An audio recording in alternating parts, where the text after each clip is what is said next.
સમાચાર ગોંડલ તાલુકામાં વરસાદ, પાટિયાળી અને આસપાસના ગ્રામ્ય વિસ્તારમાં વરસાદ. ગોંડલમાં ગઈકાલે પણ અમુક ગામડાઓમાં વાવણી લાયક વરસાદ પડ્યો હતો. આજે પણ વરસાદ થઈ રહ્યા હોવાના દ્રશ્યો જે છે તે જોવા મળી રહ્યા છે. પાટિયાળી અને આસપાસના ગ્રામ્ય વિસ્તારમાં વરસાદ જે છે તે દ્રશ્યોમાં જોવા મળ્યો છે. અલગ અલગ વિસ્તારમાં અલગ અલગ તીવ્રતા છે વરસાદની, તે જોવા મળી રહી છે. તો પ્રી મોન્સૂન એક્ટિવિટીના ભાગરૂપે આ વરસાદ સૌરાષ્ટ્રમાં છેલ્લા 2-3 દિવસથી થઈ રહ્યો છે અને અત્યારના પણ યથાવત હોવાની જાણકારી છે.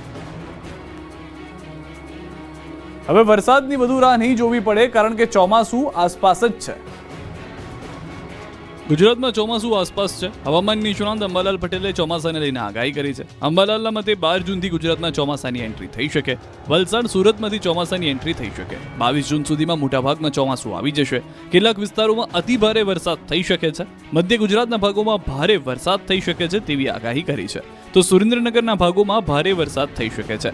ચોટીલા, હળવદ સહિતમાં ભારે વરસાદ થઈ શકે છે. તો